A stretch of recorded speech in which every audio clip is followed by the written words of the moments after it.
It's like 117 years after airplanes were invented, and all of a sudden everybody is losing their goddamn minds when somebody reclines like that. Have you seen that on the internet? People are like, no, not in my airplane, never.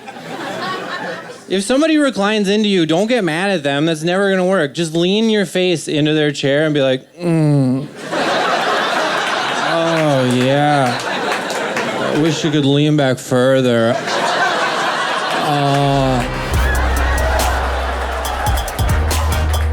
I just got a problem.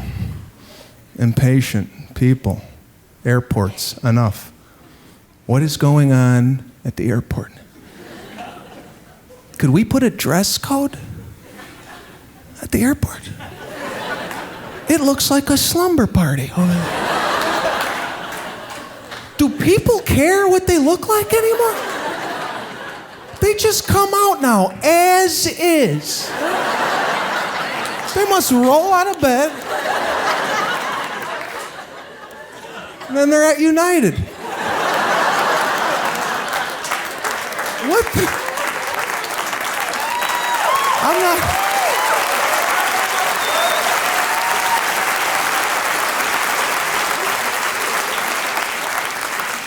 I'm not into this. I'm not into casual. I like the 50s, 60s, people dressed up, right?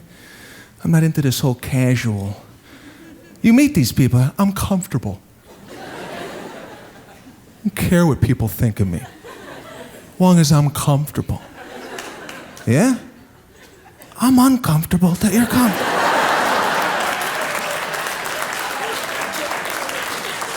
Shower. I'm not into this. It's got to stop. When you go to the airport, when you see the world sees you.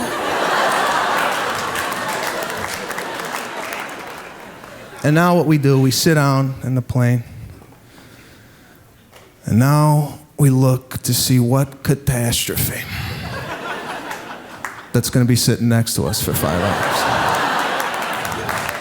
Right? I know.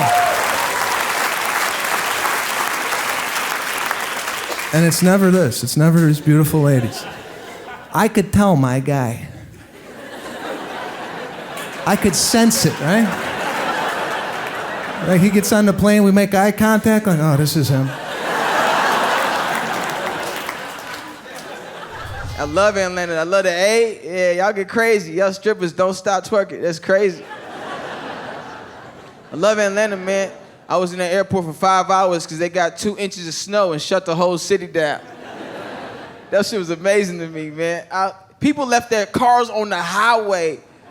They saw 2 inches of snow and said, fuck this, and got out the car. We're walking. Come on, kids. That is not how you deal with snow. And they don't have snow all the time, so they're not walking confidently in snow. So it's a whole highway full of cartoon characters. That is stupid. But I was in the airport acting a fool, man. I was smacking people. Y'all don't know what code is. Like, why you smack me? That's what Chicago wind feels like, bitch.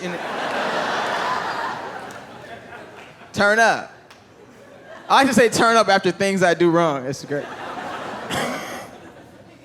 I met this lady though, man. I was waiting there about 5 hours, you know. And I walked up to her and I was like, hey, Tanya. Yeah, we've been waiting like 4 hours, man. You got any kind of updates? Anything you could possibly tell us at all when we'll get out of here? Yo, she doesn't answer me at all. She jumps right on the intercom.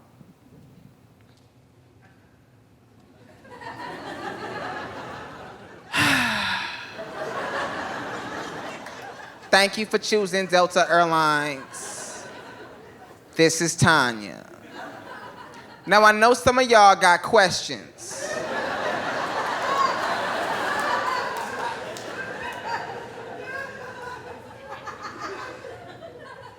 I got questions too.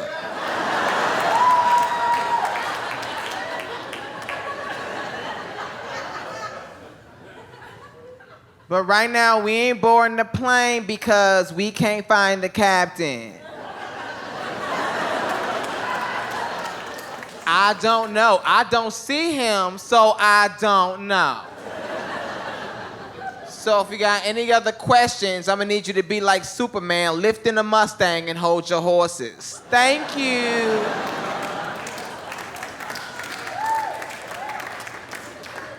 I don't know why everybody's so mad about these 2 inches shutting the whole city down, because I shut down every time I see 2 inches. You hear me, bitch?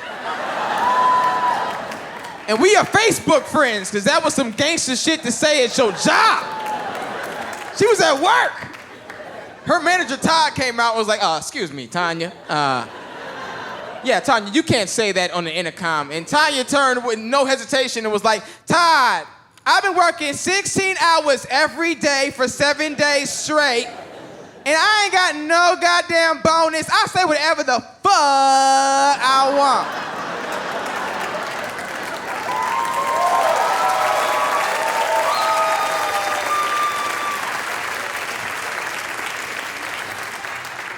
And Todd was like, I'm gonna go on break, okay? We're on break.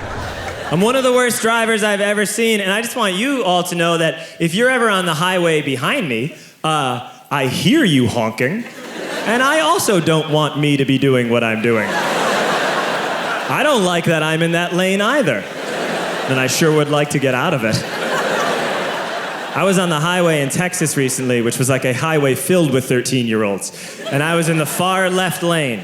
And I was going in the far left lane, and then it turned into a U-turn only lane. And I started to make a U-turn, but then I panicked because I didn't want to make a U-turn. So I put the car in reverse and then merged right back onto the highway. The best thing about that was that after that, cars were pulling up and looking over to see who just did that piece of shit move, expecting to see like a 100-year-old blind dog who's texting while driving and drinking a smoothie. Instead, they see a 28-year-old healthy man trying his best. I have a horrible sense of direction. I'm bad at driving. Sorry, deal with it. I was practicing while you guys were inside. I'm still bad. I don't know what. Here's the reason that I'm done feeling bad about it is because I need to drive to get around. Like, I'm not auditioning for Formula One. Get off my dick. I'm so done. I wish I had a bumper sticker for the back of my car that just said, I know, in all caps. Like, that's where I'm at, truly, with things. Like, people honk at me and it's like, yeah, dude, same page. Like, I also wish I wasn't out here. I should have left earlier. There's so much regret in this car. Like, please. A guy blocked me in the other day and did that thing where you just have to like look at the person in the eyes to see how dumb they are after they do something to me. Could you ever do that and then the person is doing something so dumb that you're like not even mad anymore? You're like, you're just knitting and driving. This is bigger than me and like everything's better. It really puts things in perspective. But like, this guy blocked me in and he stared at me and I just stared back because it's like, yeah, I agree. You want to get out and fight about how we both think I'm dumb? Like, drive. You're wasting more time. I don't. It's so stupid. Like, I wish that we all had a horn that was 1 octave lower in the car. That lets everyone know that you know you've made a mistake.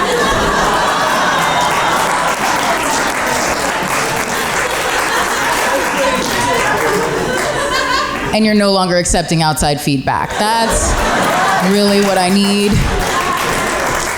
Like, we all have a hint. I need a honk. I need like a low, like a baritone to let everyone leave me alone. So when I'm in the middle of an intersection, someone will be like, what is this idiot? And you just hear a honk and be like, she knows, she knows. Please let me finish this 8-point turn. I'm very stressed. I travel all the time, every week. I hate flying. I get very anxious when I fly. I'm not afraid of a crash. I'm afraid of a conversation. That's what I hate about flying. I was on a plane the other day. The guy next to me was like, what do you do? And I was like, I mind my own business on airplanes. That's, First of all, you're sitting too close together to have a conversation. The guy's trying to make eye contact. We're just staring at each other from this distance. I'm like, I could kiss you without using a neck muscle. That's how close you are. I was on a plane the other day. The guy next to me was eating a lollipop. Don't you think that's an inappropriate airplane food? A lollipop? It's too noisy. He's like... I was like, sir, you're turning me on. Could you relax a little bit? They don't even sell lollipops at the airport. That's a from-home lollipop. That guy got a lollipop. He's like, I'm gonna hold on to this until I fly. I wanna make sure I have that 3 inches from somebody's ear. I don't even know where you get a lollipop, by the way. Outside of a bank and a doctor's office, they don't sell them, do they? If you gave me $10 right now and you were like, go get me a lollipop, I would come back a week from now with my shirt torn and be like, I couldn't do it. I don't know. I hate everybody on every plane. We all hate each other, though. That's not exclusive to me. We all hate each other. You know everyone hates each other on the airplane? Because as you're boarding the airplane, everyone just stares at you, dead in the face, angrily. The whole flight's just... That's the only time as a society we're not looking at our phone. Everyone's like, let's put our phones away and look upset at everybody else on this airplane.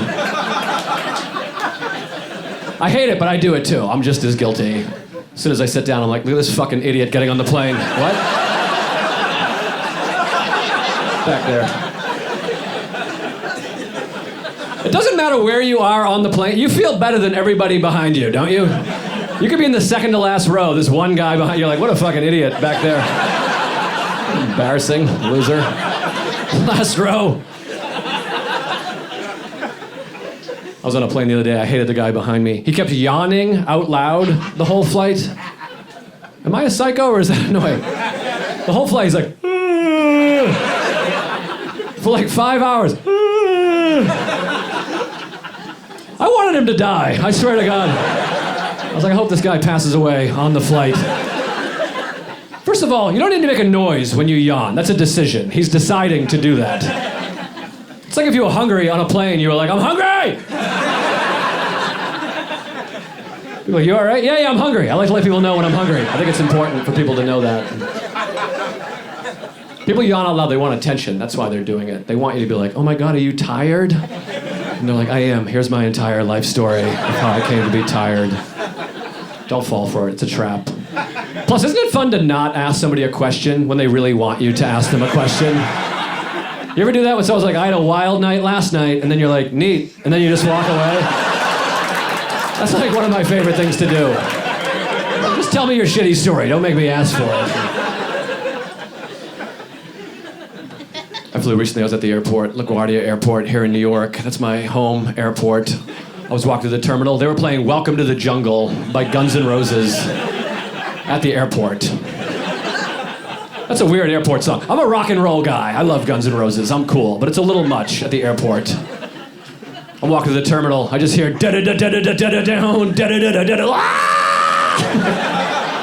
I'm like, hey, can we cool it down a little bit? It's 7:30 a.m. I'm eating a muffin, looking for an outlet. I don't think we need to rock this hard. Also, it's a little unnerving to be boarding a flight and hear, you're gonna die! I'm like, shit, am I? If they play Knocking on Heaven's Door next, I'm never flying again. Take the bus. I actually flew in and out of Ronald Reagan Airport this year on a propeller plane. It's like a Boeing 7.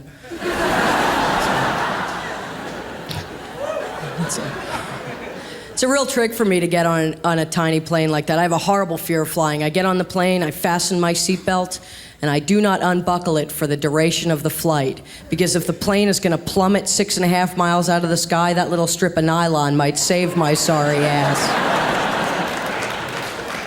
I refuse to go to the bathroom on an airplane because if I'm gonna die in a cartwheeling ball of flames, it is not gonna be in a flying outhouse with my pants around my ankles.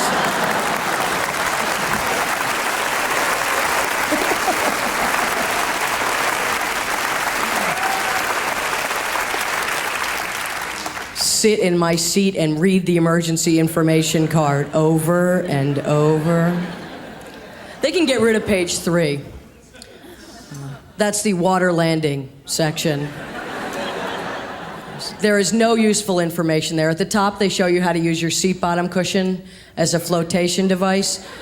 I don't want to present myself as a genius, but if I am drowning and something is floating, I will figure out how to operate it.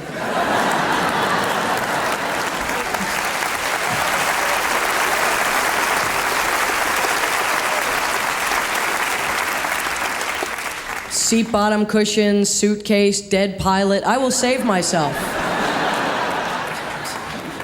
I will not need Leonardo DiCaprio to help me.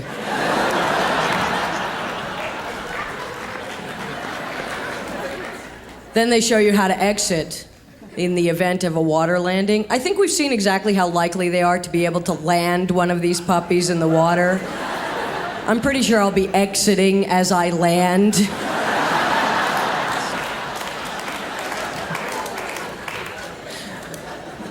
But they got the picture, they got the man.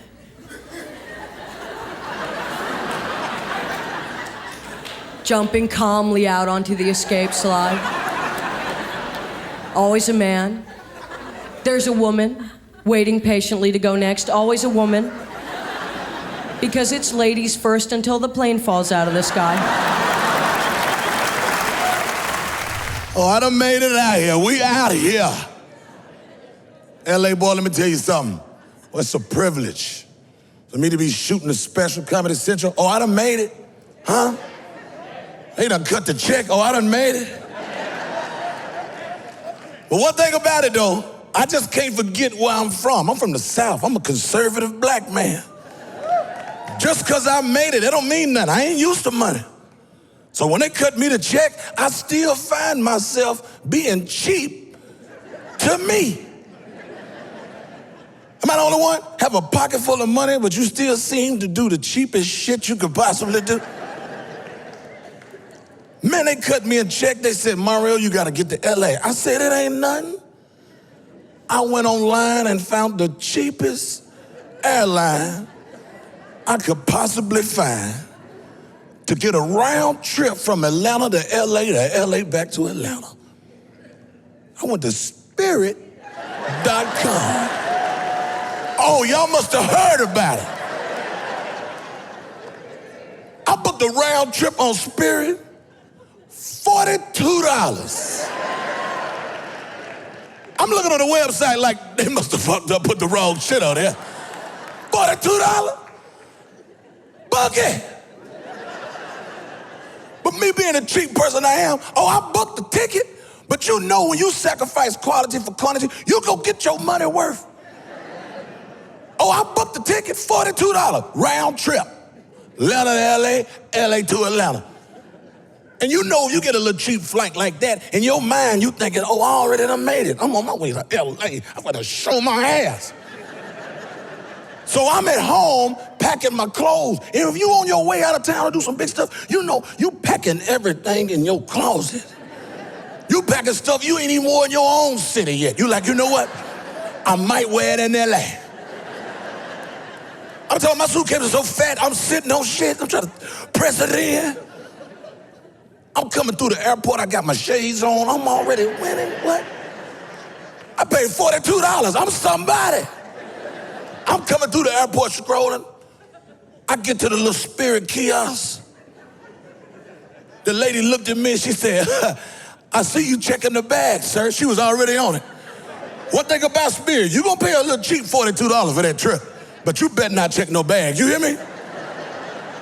That bag gonna be $6,000, check that bag. Check a bag. They waiting to see you come through there with a bag. I'm coming through there like, what's happening? She told me, I see you got a bag, sir. Put it on the scale. Now, this is where they got me. Now, this is why I should have turned around. Put it on the scale.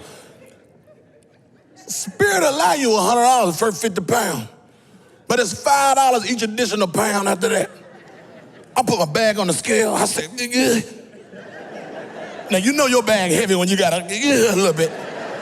The scale ain't numbered this high off the floor. I put my bag on the scale. It was 84 pounds. She said, Mr. Torrey, it'll be $100 for the first $55 after that. So that'll be $270. I looked at her, I said, you mean for the whole bag or what's in the bag? What you trying to tell me, man? I'm confused here. She said, sir, if you want this bag to go to LA, it's gonna be $270. So I looked at her right in the face, and I did what any sensible person in here. I had a pocket full of money. I did what any sensible person in here would have did. Any grown person in here that got some shit. I went to the bathroom, and I put all my shit on. You hear me? I had all my drawers on. I had long johns on. I had jogging pants over jeans. Shorts, swimming trunks over shorts. I had all my shoes on, 2 pair of shoes. I had Timberlands and flip-flops on, all my socks on. I had every pair of socks on, socks over my shoes. Every shirt I had, button-downs over V-necks. I had my toiletry bag around my hip like a little fanny pack. I came out the bathroom like a gingerbread man. I said, where the damn gates? You ain't fucking this up, I'm going to LA.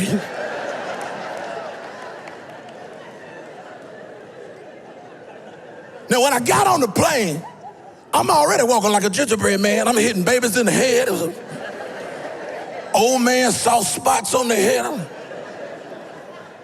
I got to my seat, I sat down, and when I sat down, this is when I should have got off. I sat down, I looked around in the seat, I said, damn. I hit the little flight attendant button, blick, blick. I said, ma'am, listen, ain't no seat belts in this seat, ma'am. Don't you know this lady leaned over the seat, looked at me, she said, sir, you paid $42 for this round trip. Ain't no seatbelts on here. You don't care about your life. Sit down, sir. That's why we call this spirit. You gonna pray up here. Sit down. Sit down. Turned 29 recently. I had the worst birthday ever. I got into a car accident on my 29th birthday. It sucked. I was in South Carolina. What really sucked about it is I was in a car with 3 strange women, and I think I had a good shot at the one that was in the back seat with me, but once the car accident happened, that kind of threw everything off. It's kind of hard to jump back in the game after you were in the ER for 10 hours. You can't pop out with stitches. So where were we?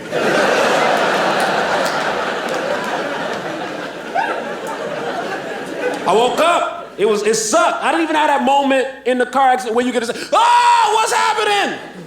It just woke up hurt. And I think as a man, when you say you in a car accident, people think you were driving. No, I wasn't driving. Other people failed me. I wasn't wearing my seatbelt. That was a mistake. I was in the back seat because when you're in the front seat, the car cares about you and annoys you into wearing your seatbelt. Woman, I'll put my seatbelt on. But in the back seat, the car, hey, the seatbelt's there. Do what you want to do. You want to gamble again? Double or nothing. Your life. I just woke up bloody in the ambulance. That's how rappers say it. In the ambulance. Shot a 5-time putter, man. The ambulance. No, it's ambulance, man. Stop saying it like that. Rappers ruined how I said ambulance for 10 years. I was saying ambulance. No, it's ambulance. I woke up, I pulled my health insurance card out right away. I have health insurance. This ambulance ride shall be reasonable. Well, I hate flying. Like, I'm not afraid to fly. I just hate being uncomfortable for 4 hours around 300 people that are also having a bad time. Like, no one's... When I'm hungover in a plane and there's turbulence, I'm just like, I'm ready. Figure it out. I don't give a shit, dude. Here's what they don't tell you. A plane crash is a free suicide. No one's mad at you. No one's like, that was very selfish of him to die in that plane crash. Yeah, flying sucks, dude. No one's cool. No one's stoked. No one's like, the airport, yes. No one. Everyone's a grumpy dick. No one respects boundaries. I think it's the worst version of all of us. And here's an example I came up with that I think well illustrates how air travel makes us all temporarily the worst version of ourselves. Say we're all on a flight right now, packed-ass plane, on the runway, next in line to take off. And some super old guy in the plane, like 100 years old, dies. And we have to go back to the gate. All of us would be pissed, dude, all of us. So steamed about this poor old dead man. Like, never else in your life would be like, a guy died? Fuck that guy! On the plane? 200%, for sure. Even the most compassionate, empathetic person on that plane would be like, oh my God, somebody died. What happened? He was 101? Where the fuck was he flying to? I don't even let him on the plane. Is he gonna parachute into a cemetery on the way to... Okay, sure. He could have died at home this morning or in the Uber on the way to the airport. He had to die on the runway. Yep, that guy's an old piece of shit. Okay. I hope these kids have to deal with some red tape to get this corpse out of here.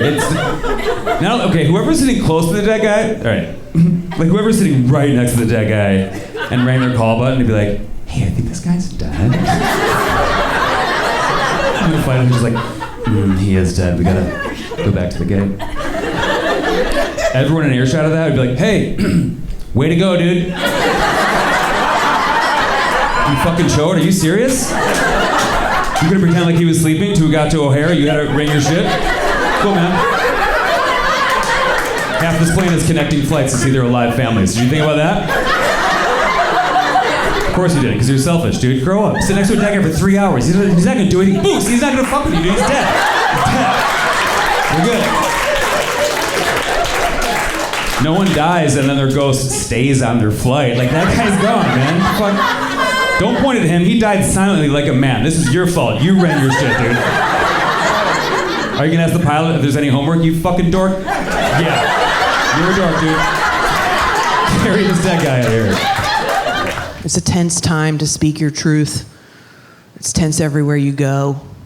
But there's nowhere right now more tense than an airplane.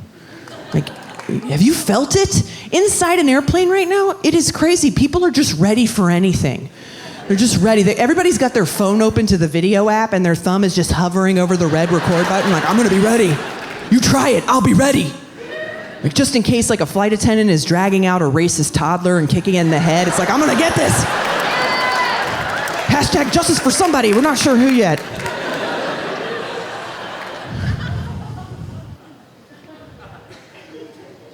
Everybody's really stressed out when they travel on airplanes, but not me. I'm chill. I am so relaxed when I travel. Show up to the airport, long lines, fine. TSA wants to pat me down, get in there. Safety first, be thorough. Crying baby on the plane, God's miracle. Let it out, little one. Be our mouthpiece. People are like, how do you do it, Sarah? How do you remain so calm? I'm like, it's very simple. I just live by one simple motto when I go on a trip. One simple motto. I just say to myself, let it roll off your back. Let it roll off your back. It's so easy. So for instance, I was on a plane recently and the man sitting next to me was scrolling through Twitter well after it was time. You know what time I'm talking about. Airplane mode time. Flight attendant came by and she saw it and she was like, sir, it's time to put it into airplane mode. He turns to me and he's like, oh, okay. Like, if they don't put it into airplane mode, like that's really gonna bring the plane down? And I was just like, yes, they will! Let it roll off your back. Keep it chill.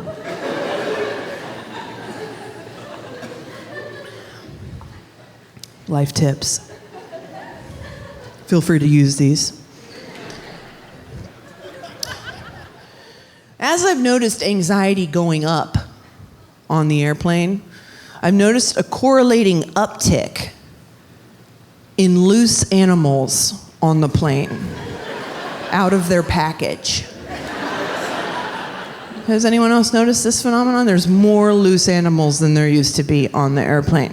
What happens when your emotional support animal is causing me to need therapy? And I asked this because I read a headline that said, woman brings comfort owl on flight to Miami. It's like, what? Wait, an owl? An owl, okay. So first off, I just want more information. How? How did you figure out you needed an owl to get through a regional flight? Were you just like walking through the forest one day, just spiraling out about what you said on the conference call, just like, you stupid, stupid idiot. Oh God, you always say the wrong thing. Ooh, ooh, oh. Yes. Where are you? That felt good. Come here. Ooh, ooh, come here, Allie. Come here. Come here. Don't struggle. You're mine now. Like, how did it happen?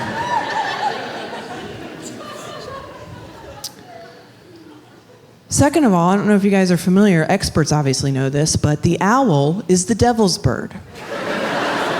And imagine one of those birds sitting on the plane 3 rows up from you, its head poking up over the seat back, just staring at you with its big yellow eyes.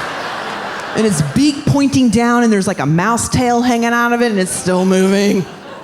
And you know that body is facing forward. That head is turned all the way around, like the demon that it is. That's a plane-wide panic attack. And also, if you think about it, it's kind of screwed up to bring your pet bird on a plane. It's a dick move, right? Why is it that every time you're getting ready to take off on an airplane and the captain got on over the loudspeaker, you always heard the same exact thing? You always hear, "Thank you for choosing us. We know you have a lot of choices in the airline community and they all fucking suck, so thank you.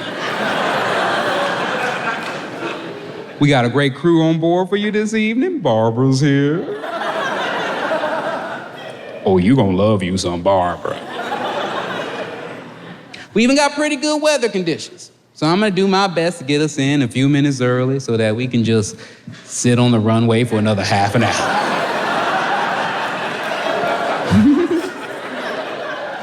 So just sit back and relax, enjoy yourself. Oh, but hold up. If you don't turn off your phone, oh, I swear to God, on the lives of Barbara's beautiful children, this plane will fall from the sky. When you fly somewhere, you really think about packing. You know, you talk it out with each other. Do I need 12 belts? You know? We stuff things in the shoes, that's a good spot. We always weigh it, we don't know, but we're like, oh yeah, that feels about right, But if you're driving somewhere, bring it! Bring it, we're driving. Bring it! Honey, should I bring the blender? Yes. We're driving. I may want to make fresh tomato soup this weekend. What about the treadmill? It's already packed. We're driving. We're driving. 2005 tax returns? Of course. What if the accountant calls? We're driving. Do you guys get it, or do you want more examples of stuff? More? Okay. Sophie's prom dress? Yeah. We're driving. Who's Sophie? I don't know. Pick her up. We're fucking driving. It's very hard being a comedian and not being a wise guy in certain situations, you know? It's like at the airport, those security questions, I've got to bite my tongue. I got to check my bag. Has a stranger pack your bags? You know, it's funny you should ask. I was at home the other night, right? And not one, but 2 strangers come up at my house and they say, we understand you're going on a little trip. Any chance you could pack your bags? Well, you seem like nice enough strangers. Take them upstairs, you know what I need. Don't be a stranger, l'stranger. Have your bags been in your sight since you left the house? Well, it's so hard to drive and keep looking back. I put them in the trunk of my cousin Ernie, the demolitions expert. Who's gonna take something from a stranger on an airplane? Who's gonna be that stupid? You're hopping on a plane, you're all happy, guy's hiding behind a pillar. Hey, pal, psst, come here. What is it? Don't worry about what it is. You'll find out soon enough. Here, take this on a plane and tell him the stranger sent you. And here's a little glow-in-the-dark trinket for your trouble, blessed by St. Anthony. Now get out of here. Thank you. Thank you. You go on a cruise, it makes you appreciate airline pilots. I respect airline pilots. Airline pilots ain't got no chit-chat for you, no small talk before the flight. You don't even meet them. That's the flight attendant's job. You get on the plane, who you see first? It's the flight attendant. Welcome aboard, how are you? I'm in this way, yeah.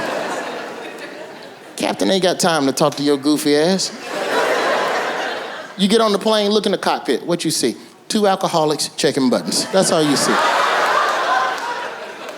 What's it? 2 grown-ass men. Just, did you check all the buttons? Okay, you can check the buttons up here, and you check the buttons down here. Okay, just check up, start over. Ladies and gentlemen, there's gonna be a slight delay. Gotta recheck all these buttons. Thank you for choosing. That's it. That's the captain's job, to come over the intercom and let you know what's happening. That's it. No jokes, all business. That's why they paused the movie. They stopped serving drinks because the captain got important shit to say. Ladies and gentlemen, this is the captain. We about to go up in the sky, so sit that ass down so we can get up there. If something go wrong, talk to them heifers in the back. I can't help your ass. Because I'm up here, I'm trying to fly this bitch. So don't you come up here. My door's locked. I got a shotgun. Fuck with me. Thank you for choosing.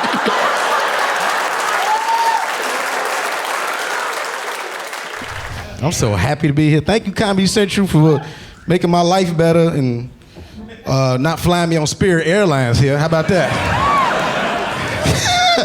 That's how you know your career doing better, when you can fly better. Like, anybody ever flew Spirit before? I ain't. Why y'all cheering? That's the worst air. Look. Spirit is terrible. They ain't even got no seatbelts on there. You holding hands with everybody in your row. You like... They got a whole hand light. Hey, y'all, the whole hand light on.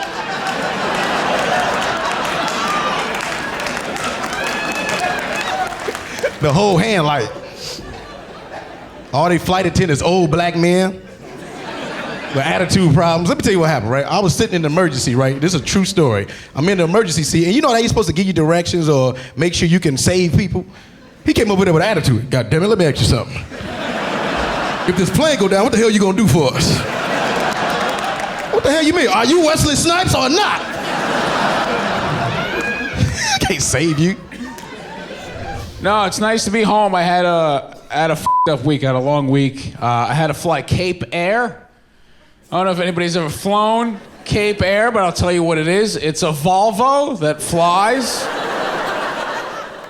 First thing, you pull up to the airport. I didn't even know it was the Cape Air airport because it looked like a post office. First thing you do when you get in there, there's one lady working in the airport. And when I got in there, I was like, what the f***'s going on? And she was like, okay, weigh your carry-on. I was like, that seems normal. I've weighed my carry-on before. And she was like, now weigh your backpack. I was like, well, that's a little odd. I've never really weighed my backpack, but, you know, maybe there's not a lot going on at Cape Air. Maybe she's just trying to get a good work in. Like, you know what I mean? So I weighed my backpack, and then she was like, now you. I was like, why do I have to be weighed? And she was like, well, we have to weigh everybody so we know where to sit you on the plane so it doesn't topple over. Because it's not like a regular plane. And I was like, did you just say regular plane? Why the f*** is that okay? It's terrifying. You walk to the plane, you could sit shotgun with the pilot. Like he's your buddy from college. The pilot was trying to give us a speech before. It was crazy. He was just like, all right, guys, before we take off on Cape Air, I just want to let you know pretty much the most important rule. You guys know how on a regular plane... I was like, what's with this regular plane thing? I was like, get a new spiel. It's like, you know, when you're on a regular plane, they'll like turn your phones off, but you really don't have to turn your phone off. On this plane, turn your f***ing phones off. All right, everybody have a safe flight. All right.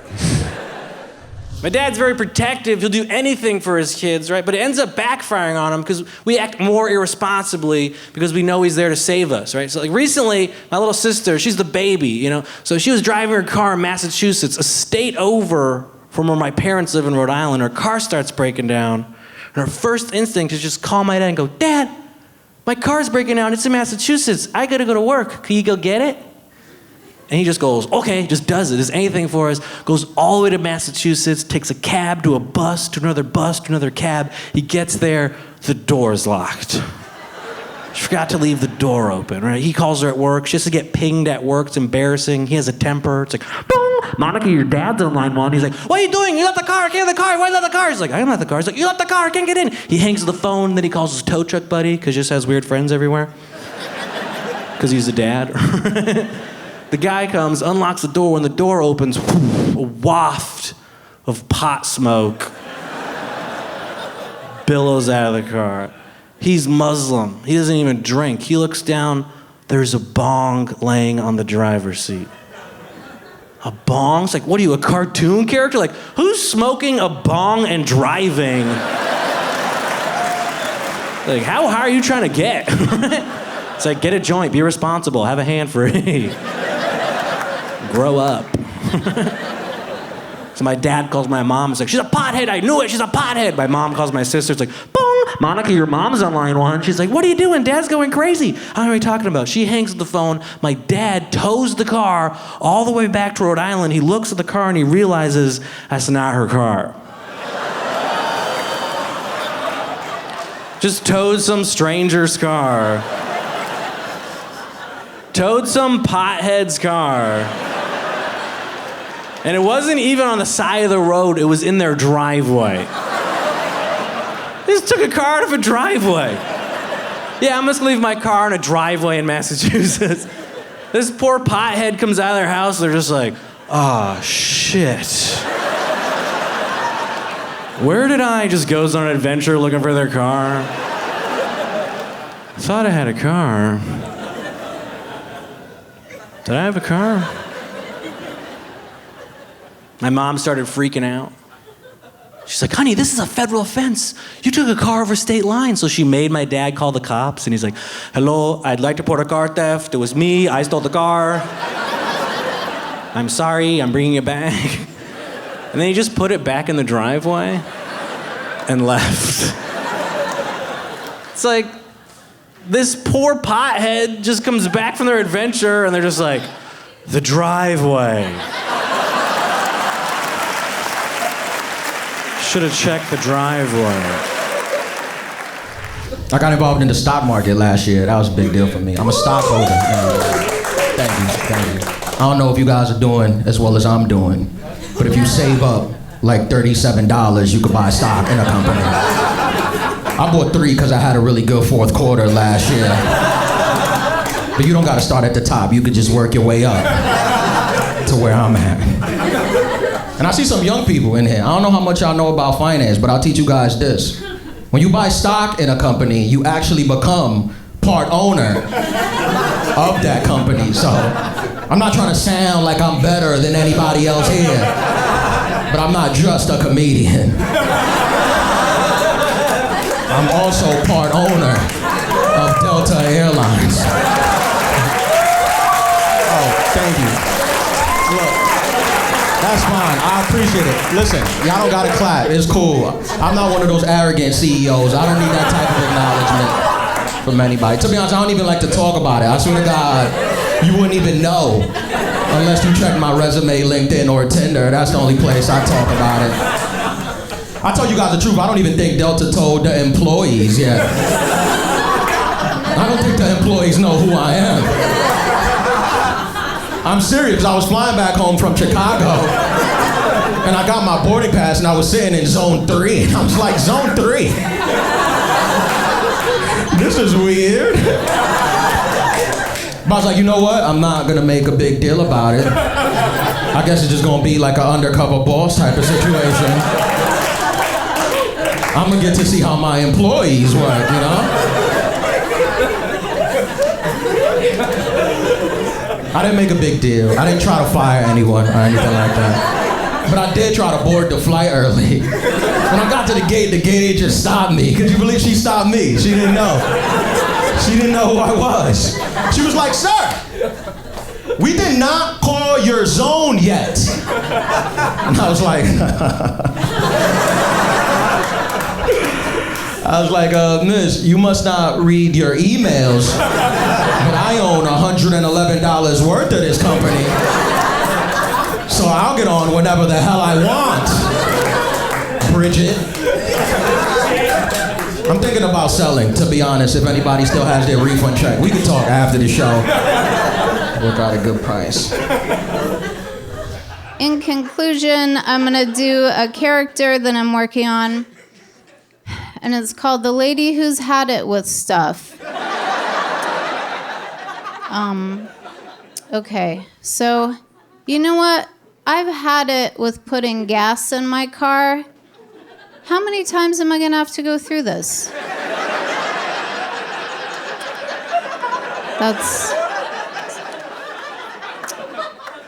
I've also really had it with traffic, and not just heavy traffic, I've also had it with light traffic. It's scary. Where is everybody? Did something happen?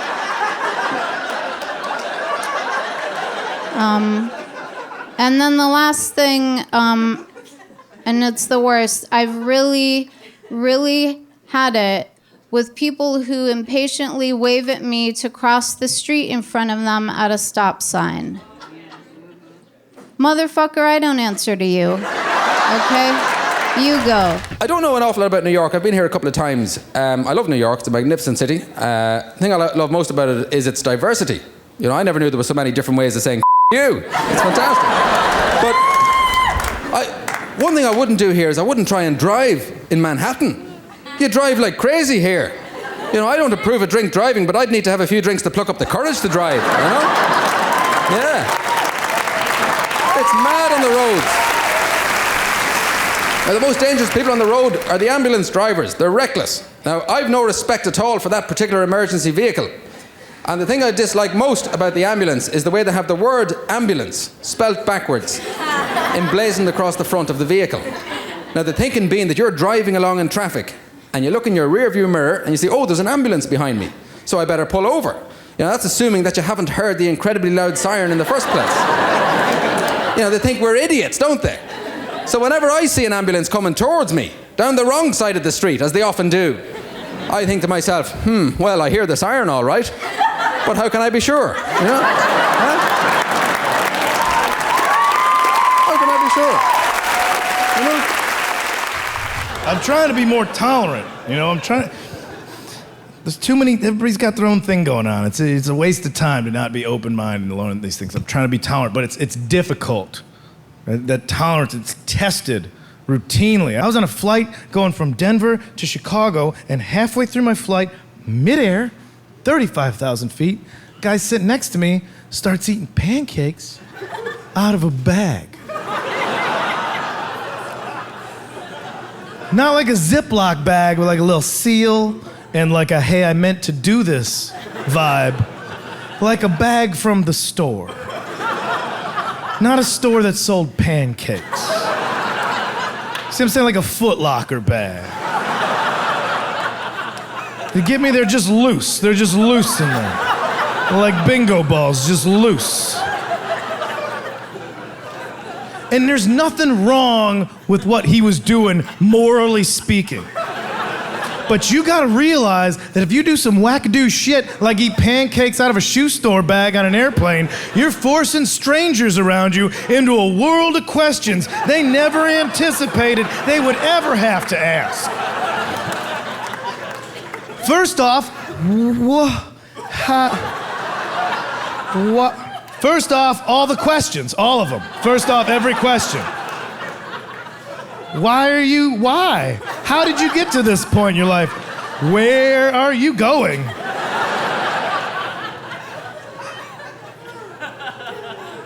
Because, that's not, how do you wind up, if you're on an airplane, you're on there with purpose. You're fighting gravity to travel through the sky to land on another part of the Earth's crust. Nobody's like waking up casually like Amelia Earhart, like, I think I'll take to the skies today. You have purpose. You have reason to fight nature, to go somewhere else. How do you have that purpose in your life, but still do it with hastily packed hobo snacks in your midst? That's not how you catch a plane. You're not like, is this one going southbound?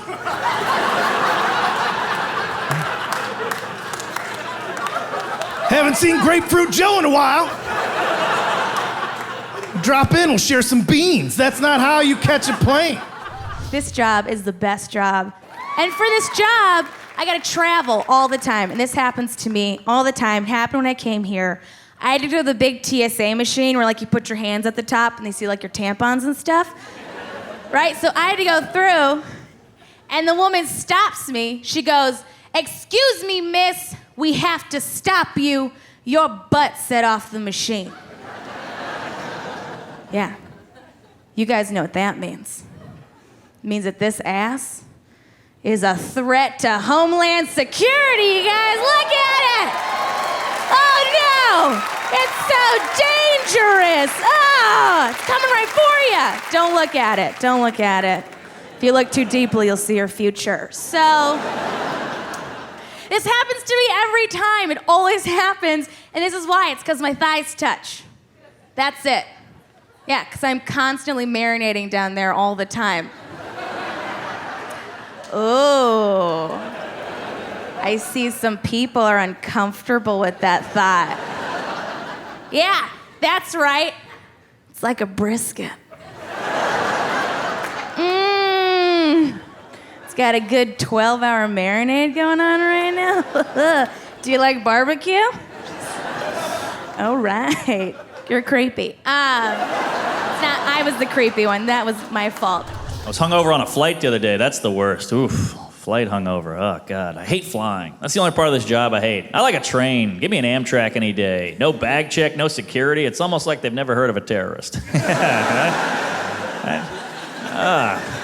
I hate flying. Flying is so high maintenance. Flying's like a high maintenance girl. Like, you want to get inside me? You got here an hour early, take your shoes off, and do a body scan. You're like, Jesus Christ, good Lord. Not a train. A train's like a drunk chick. Like, get a beer, get in here!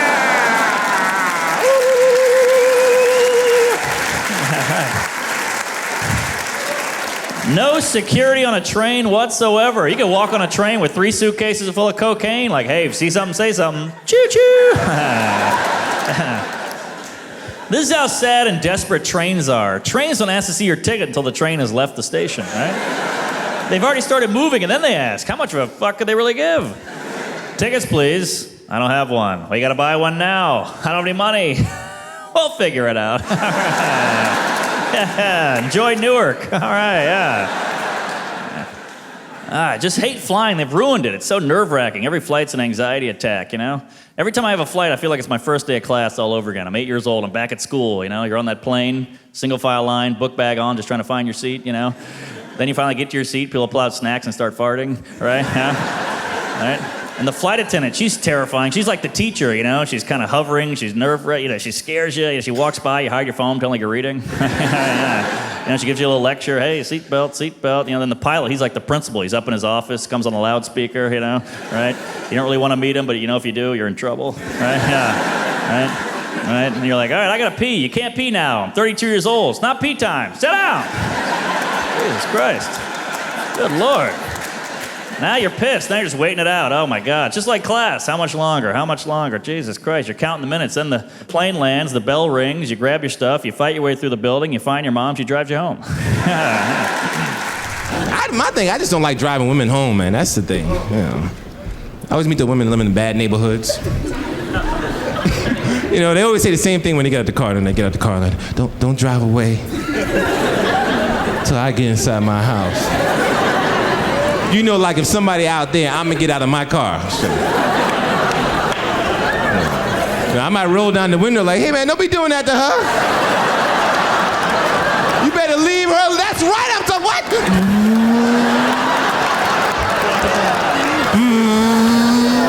Well, I guess we'll be seeing her again.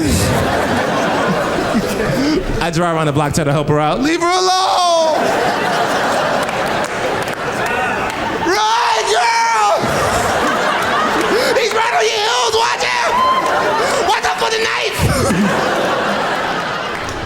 I live in LA now. When I was moving out of Indiana, I was choosing between New York and LA. Very classic. And New York's tough for me. It's like, it's hard to know who's ill and who's just having a bad day.